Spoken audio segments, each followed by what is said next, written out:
Welcome to the Unshackled Life Podcast. Real talk about faith, freedom, and following Jesus. I'm Dalen Woodard, and I'm glad you're here. Whether you've been walking with Jesus for years or you're just trying to figure out what's real in a noisy world, this space is for honest conversation, raw reflection, and truth that sets us free. Let's get into today's episode.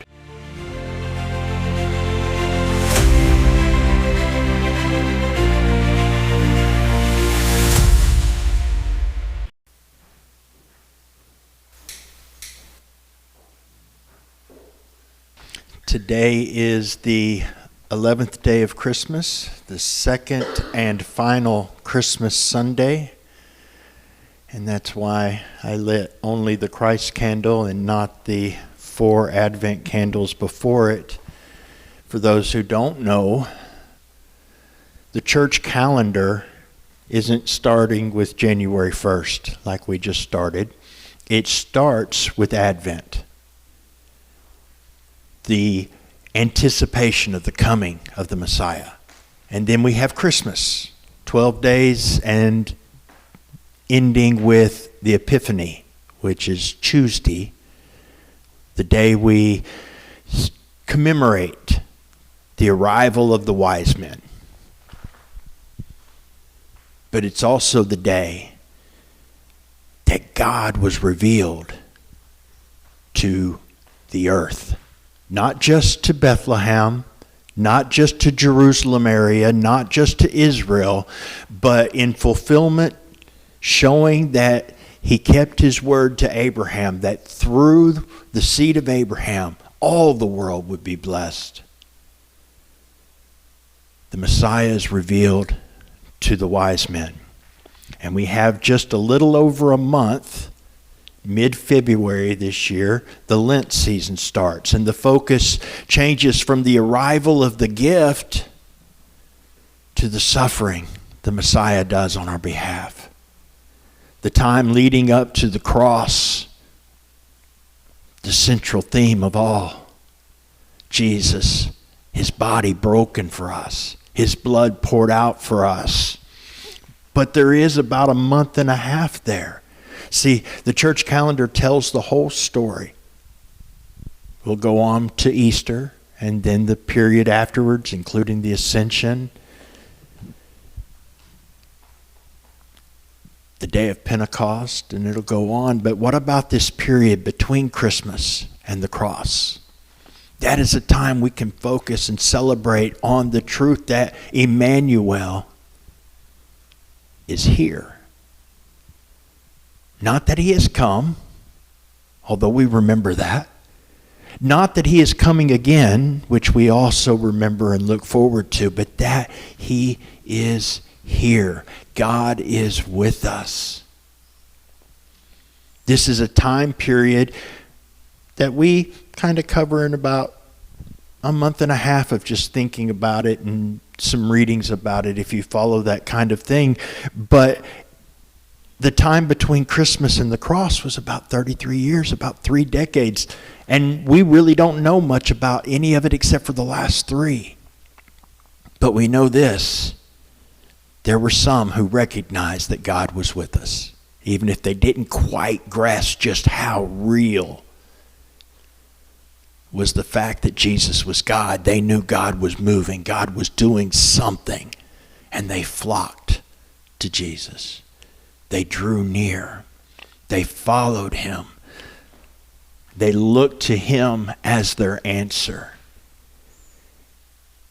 And that's what we do between Christmas and Easter.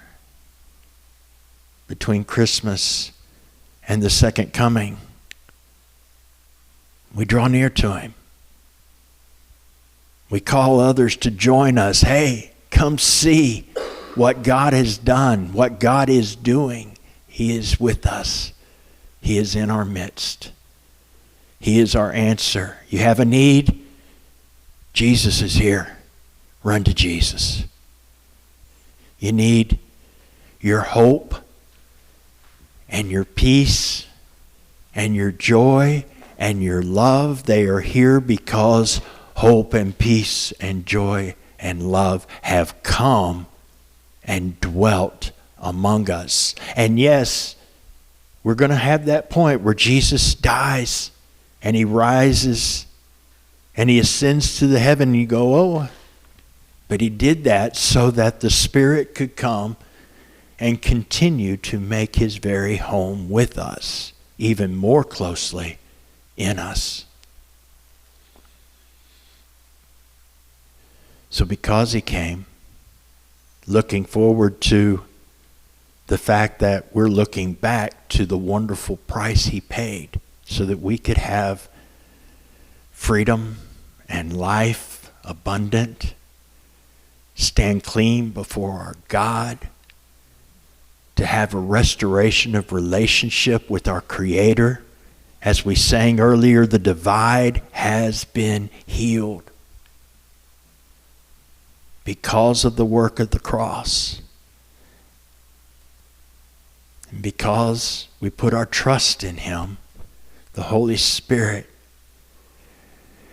makes his home, Emmanuel, God with us, because of the work of Jesus. And we can walk with him, not because we make up our minds, not because we get determined enough, but because the same Spirit that raised him from the dead now lives in you. And if he can defeat death, he can defeat the sin in your life for you. So, whatever's holding you back, if anything, drop it and run to Jesus. Join the multitudes that have praised his name because of who he is and because of what he's done. He said, until I return, reminding us that even though the Advent season is over, we live in Advent, awaiting his second coming. He is coming back. Until I return, remember that I am with you. Remember what I did for you, because it's not about what you do. Remember my body broken so that you could be restored. Remember my blood spilled out so that you could have life eternal. And remember that you are part of a whole that is being sanctified by the Spirit.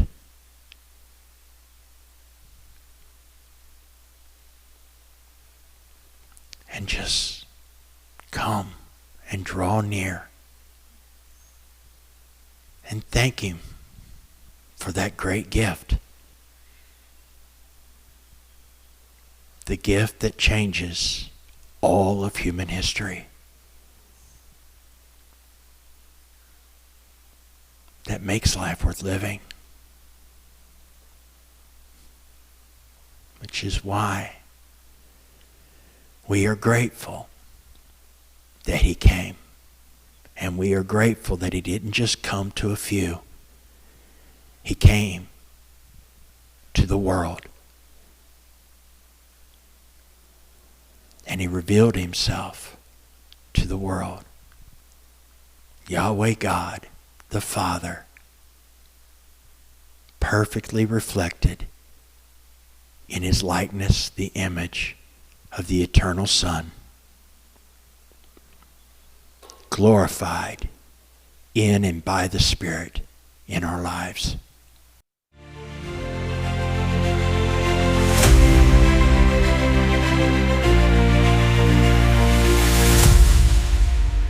Thanks for joining me for this episode of the Unshackled Life podcast. If it encouraged, blessed, or challenged you, consider following the podcast and sharing it with someone you feel it might bless or help. Be blessed, and remember, When you fix your thoughts on God and build your thinking on the foundation of His truth, God fixes your thoughts.